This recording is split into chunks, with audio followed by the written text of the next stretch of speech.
My name is Aaron Sandiford. I'm a political reporter at the Nebraska Examiner, and this is our new podcast on Nebraska's 2024 Senate races, Picking Corn. We come to you today from the College of Journalism studios at the University of Nebraska-Lincoln, where your mid-career host is pursuing a master's degree. Our guest today is Nebraska's nonpartisan Senate candidate, Dan Osborn. If you know his name before he ran for office, it's probably from the Kellogg strike in Omaha. Osborn is a service mechanic and union leader in Omaha. He helped his members negotiate better pay and benefits in 2021. He was part of an uptick in labor activism after the pandemic. Welcome, Dan. Thank you, Aaron. Glad to have you here with us today. What do you remember most about those days with the union and with Kellogg's? Yeah, I'm known for the strike, but what, is probably most uninteresting to people is for 20 years prior to that, I did nothing but go to work 7 days a week, a lot of 12-hour days in there, a lot of 16-hour days in there. And I did my job. I had a 99.9% attendance rate. I worked with the company. I volunteered for committees to, make the company profitable and just be good at my job. And then when it came time to help the workers out, I'd stand behind them. What makes a guy decide that I want to lead a union, a workaday guy who's trying to go to that job? What makes you take that step to step in front of the mic like that? Yeah, I guess I was a little bit irritated with our leadership that I saw coming in. When you start off as a young guy, I just paid my dues and didn't pay a whole lot of attention to it. And then every so often, 3 or 4 years, we would get a contract, and the question everybody would ask is, "Oh, what do we get on this contract?" But as time went on and Kellogg's became less family oriented, we started to lose things, and I started to see some holes in our union leadership, and I thought I could do a better job. So I put my name in the hat and got elected. How is life different for you and for your members since then? Yeah, there's certainly a sense of pride, in what we were able to accomplish. And to see how many people, it was humbling to see how many people would come out of the woodwork to help us and support us. But there's also that spot on the back of your head, with all the Kellogg's employees, with the next contract looming. And, they had spun off the company too. So the cereal division is sitting on its own now. So it doesn't have Cheez-Its and all that behind it. So certainly, fear of that happening again is always there. And when you try to explain to people, what were you able to negotiate? What was it how were you able to help people? Yeah. So what we went on strike for, if people don't remember that are listening to this, is, we weren't really trying to gain a whole lot. We were trying to keep what we had. In a time of economic prosperity with the company, the CEO took a $2 million increase in his wages and benefits from 2020 to 2021, 2019 to 2020. And Kellogg's itself made $2 billion extra in profit. So to think that they were going to try to take anything away at that time to us was unacceptable. So that's, we did what we had to do then. So we didn't gain a whole lot. We made a few things better. We got our standard wage increases that unfortunately in today's day and age doesn't keep up with inflation, but I don't know that too many people's are. Right. So we made people's lives better that way. And how, you specifically, can you talk a little bit about where you're working now? How is that different? And people who maybe don't understand, are you still working at the plant? No, Kellogg's decided that I was too big of a disruptor for their operations. It was my job on a daily basis to hold them to, the contract that they had signed, and to, defend, kind of be a lawyer in a way, other members who had either gotten in trouble or were being treated unfairly, and could be something real minor, it could be something major. So, that's what I did. I didn't take the job lightly. But long story short, I am no longer with Kellogg's, but I knew a lot of people in Omaha. I'm from here. So I landed on my feet with Grunwald Mechanical. It's a HVAC shop, engineering shop in Omaha. And so I'm going to their apprenticeship as a steam fitter. Understood. So from one union to another. Correct. Yeah, it's UA Local 464. Got it. That I'm in now. And how is your life different now that you're running for Senate? How has that changed what you were already transitioning to? Yeah, you talk about leaving Kellogg's. It's one door closes, another one opens. At first I was a bit devastated. I don't know, that might be too strong of a word, but you lose a job after that amount of time. You think, oh, what am I going to do now? But I've always been a person who's persevered through negative times, and this certainly was no different. But my daily life, it's quite a bit different now. I have weekends off, but now this Senate race, I don't feel any sense of difference. It's just something that I feel like has to be done. And what are you hearing out there from people who you talk to for this race? What are they telling you? Frustrated. What are they frustrated about? They're frustrated, especially I am running as an independent, and, so that gets brought up a lot when I'm talking to people, both people on the left and people on the right. They're frustrated in the fact that they don't feel like their party listens to them anymore. They feel like all their congressmen and senators are purchased by big business. And so, yeah, they're frustrated that they feel like their voice doesn't get heard. When you talked about the finance a little bit, when you did your announcement that I talked to you at there in Omaha, you talked about not taking corporate PAC money, and talk to me a little bit about how do you hope to finance a campaign against Nebraska's senior senator, Deb Fischer, without that corporate money? How do you finance a credible campaign in that kind of a environment? Sure. Deb Fischer's got big railroad money on her side, big corporate money. I don't, like you just mentioned, but what I do have is I have a message that's, this kind of sounds cliche, but for the people, by the people. That's who I am. So that's who's going to help me win this race. Once, my message is resonating very, very well with a lot of people. And that's why, we've already reached over $100,000 in about 2 months. So that's, that's something to shake a stick at there. It's not going to be Deb Fischer's PAC money, but we don't think we have to outspend her dollar for dollar to win this. And I mean, when you think about this, you've talked about a disconnect between the people we send to Congress and those they represent. Why do you think there is one, and how, if at all, would you be different? Yeah, I think there's that disconnect because it's millionaires and billionaires running our country. And, it's the big businesses, the monopolistic corporations funding them. So regular people like myself can't afford to buy a senator. So I think that's why I'm going to be different, because I come from, working class family. My dad worked for the railroad.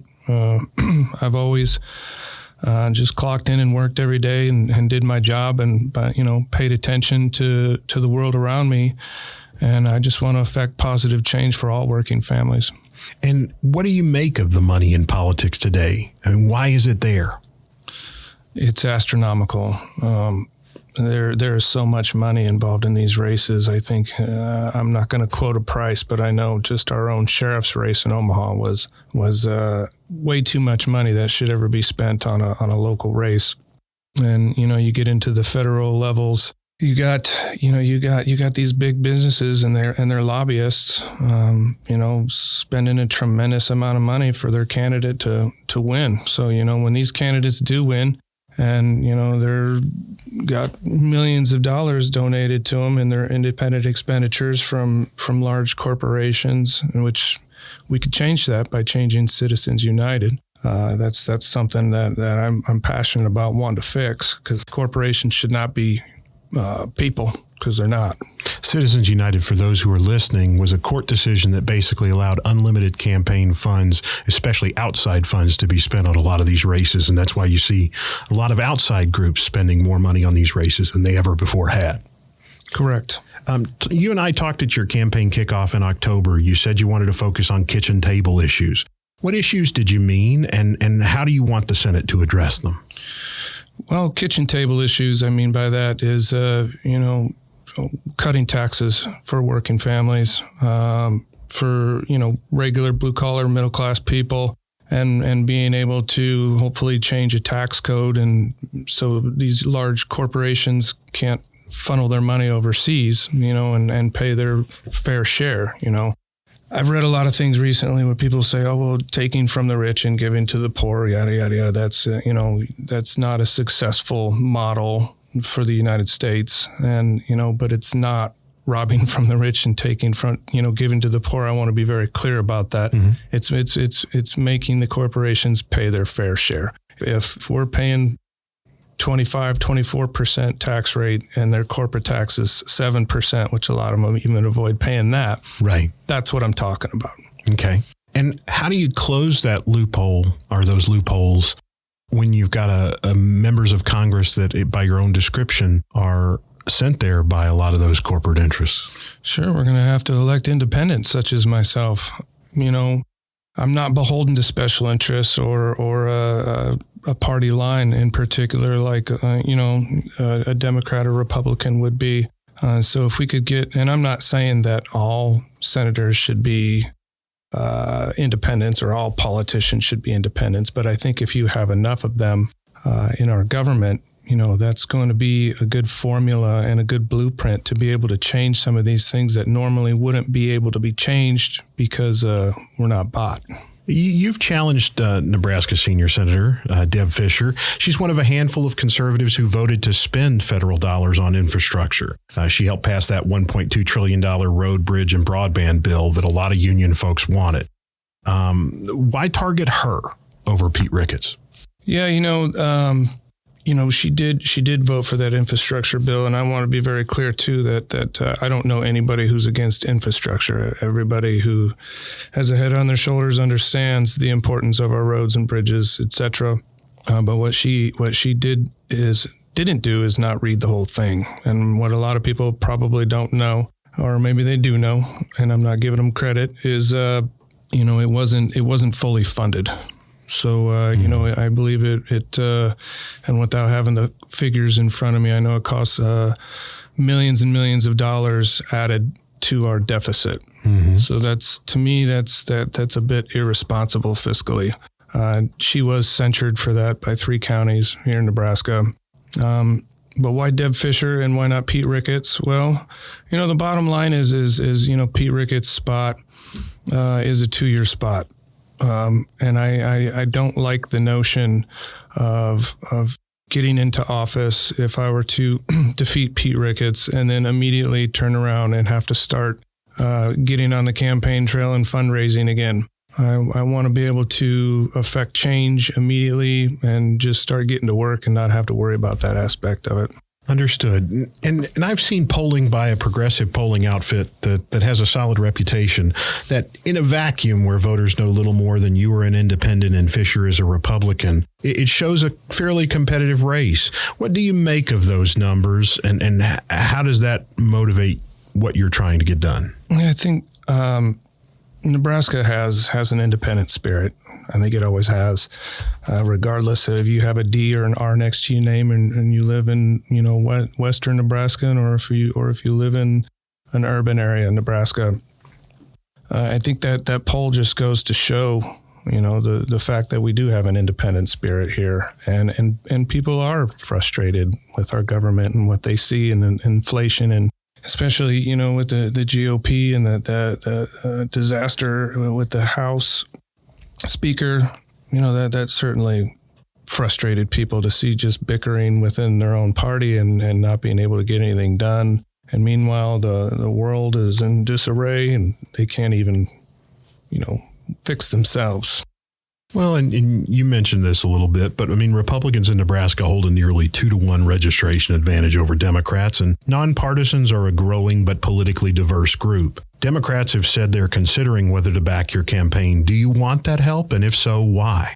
Yeah, I want Democrats and Republicans to back me because I feel like I can be the person who can get into the United States Senate and bring people together, just like I did, during the Kellogg strike. I brought Republicans together. I brought a congressman out to the picket line. I spoke with Governor Ricketts, who drafted a letter to the CEO of Steve K. Helene. So I understand how to work across, the aisles, and I understand how to talk to people and put things in certain ways that they can understand them. That makes sense for everybody. And let me make something clear here too. Mm-hmm. I've been married for, hold on, let me get this right. Not that there's a test in this. No test here. Let's see, 22 years now. So okay. You can't be married that long without being able to compromise. As an equally married man, I do agree. But what about when Senator Fischer brands you a Democrat in nonpartisan clothes? How will you answer? Well, that's what I would do if I was her. Sure, some things I believe in are going to lean left. And there's some things I believe in that are going to lean right. But the bottom line is I'm running against a Republican. So naturally, why wouldn't she, label me as a dirty Democrat or whatever word is going to get thrown out there? Sure. But I mean, on a serious note, even independents have to choose which side they want to caucus with. Which side would you caucus with in the Senate if you were elected? I've been giving that a lot of thought, and I'll certainly cross that bridge when I come to it. But right now, I don't plan on caucusing with either party. I want to remain a true independent and have that independent spirit. And, maybe Washington can take a little bit of notice about how Nebraska's nonpartisan legislature works. And, we get things done here. I don't think you can argue that we don't. What do you want people to know about your opponent that they don't, or that they don't seem to remember? Yeah, she voted against gay marriage just last year. I don't agree with that. And, she promised term limits. She promised to run for 2 terms, and she's breaking that promise and running for a 3rd term. And you've said that you want to cut these middle-class taxes in the Senate. How would you do that and still pay for the federal government when you've talked about the national debt and deficit? Yeah, that's where, it's basically a 2-part thing, as far as being able to hold large corporations accountable to pay their fair share. That's where that money comes from. So that's from that loophole. Yeah. And then also I have a lot to learn. I'm not going to pretend and sit here that I know everything about everything, but what I have been doing is balancing my budget, for the last, I don't know, since I started working at 16. I'm 48 now, you do the math. So, right. And I've never been a rich person, but I've never fallen behind. So I understand the value of staying within and living within your means. And I know there's ways that we could capture frivolous spending within our own military, for example. The old proverbial $500 toilets. You got that right. And I was in the United States Navy, and I was in supply, and I saw it firsthand on paper, in writing. So I knew back then that was going on. And so, there's got to be a lot of ways like that to be able to reel some of that spending in. Well, you mentioned your service. What will you draw from your Navy and Nebraska National Guard service when learning and dealing with national security issues and international relations in the Senate? Yeah, I'm going to draw off the discipline, and I'm going to draw off of, I know what it's like to be there. I know what it's like to go overseas and serve. So, when it comes time to make difficult decisions, that's all going to factor in. I understand that, it's a brotherhood and sisterhood, and that's what they're all there for each other. And, I want to do the same in the United States Senate. I want to have that camaraderie with other senators and government officials and be able to create some unity that I feel like has been missing. And where do you stand on aid to the Ukraine, and why? Yeah, aid to Ukraine.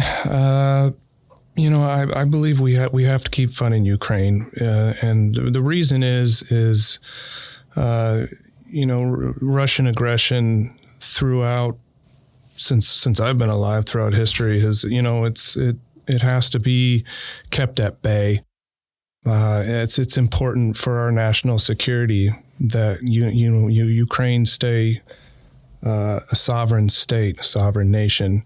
Now, is there a diplomatic way to end this war without Ukraine possibly giving up some of their land?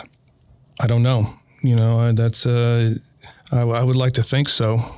Just to be able to end that level of violence that's happening over there. I mean, everybody deserves to. I think every human being deserves to try to live in relative peace in a safe neighborhood. What about aid to Israel and why?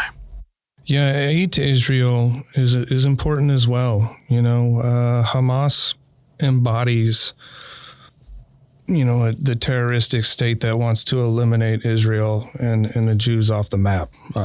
And eradicate that entire race.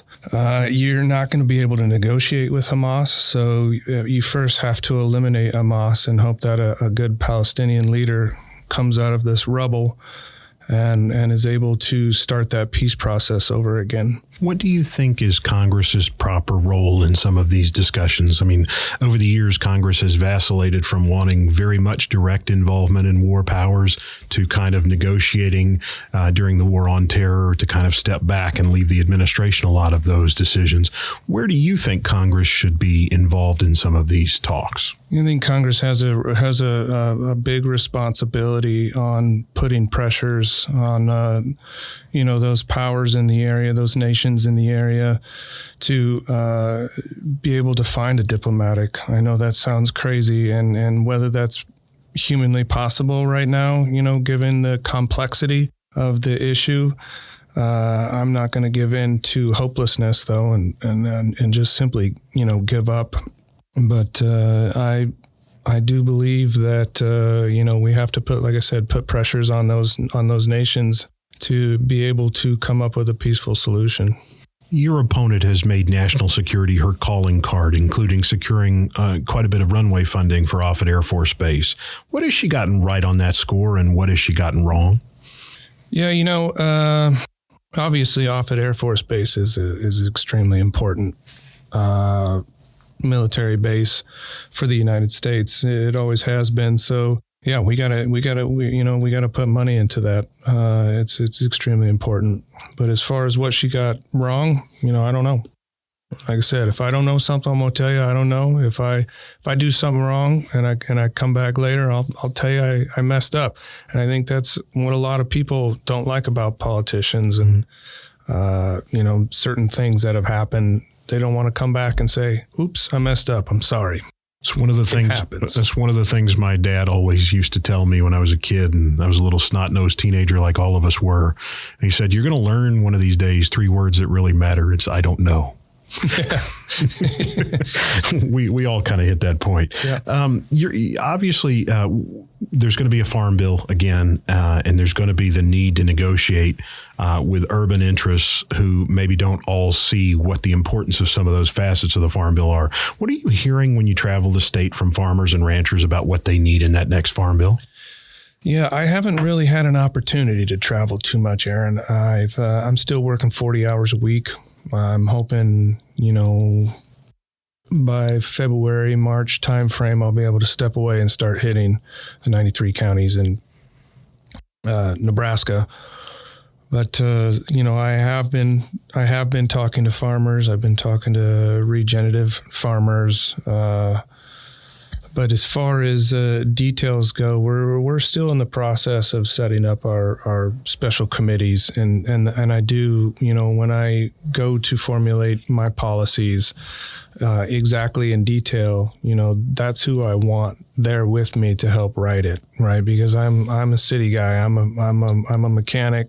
Always worked in factories, and so if there was something there, I would feel comfortable doing that by myself. But I don't know the first thing about farming or ranching, but I'm learning, and I'm learning quick. And so when they ask you about right to repair, or you think you're going to be able to get that one? Yeah, right to repair is pretty important, and I think especially the smaller farmers really understand the right to repair. And I think everybody should understand what it is. It doesn't get talked about enough. I like it too. If you have your, a vehicle, let's say I got a 98 Ford Explorer, so that might not be the best example, but, If you take a newer car, for example, and you take it to your local mechanic, and your local mechanic can no longer fix it for you because the parts that he wants are proprietary by the, Chevy or whoever. Right now it's John Deere, with the tractors. That's very problematic. Now you have to pay 3 times to take it to the dealership, and we all know you only take it to the dealership if it's under warranty. But that's to me, when I think of farmers and ranchers, I think of the true essence is they work on their own stuff. They're very resourceful people, and if you take that away, especially as much as these machines are costing these days, that's going to cause nothing but problems. And what needs to be done to address immigration in this country? I mean, how would you fix that system? I mean, you're hearing from a number of people, whether it's in Omaha or Ord. I mean, what are you hearing needs to be done on that score? Yeah, there is a problem at the border, and we need to work with Mexico in the fact that we need to stop the cartel at the border. I think that's who controls our border. And in order to do that, we have to be able to fund our border security, our border patrol agents better. We have to staff them better. We have to give them everything they need to do so. And then we can work on immigration reform from there as far as a clear path to citizenships for the one that are here. But I don't, everybody I've talked to in every industry, everybody's short-staffed. So we need workers, so... the Mexican people, the Guatemalans, El Salvadorians, the ones coming up, they're just families. I can't say I wouldn't do the same if my family was, if I have to go work for the cartel or I get my head cut off, I'm leaving. And I'm going to try to go to a better place. So I always try to keep in mind that these are human beings. But the problem is there's bad ones that do get through, right?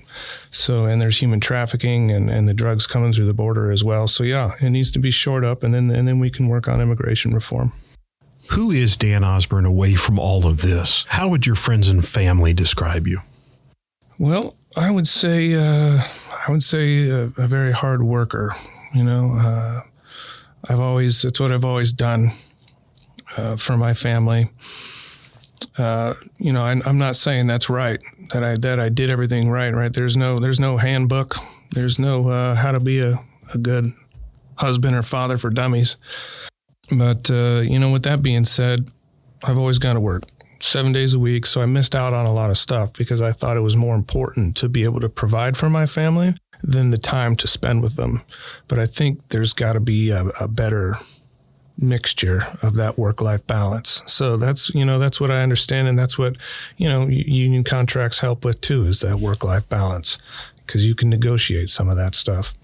But otherwise, man, I've always just gone to work.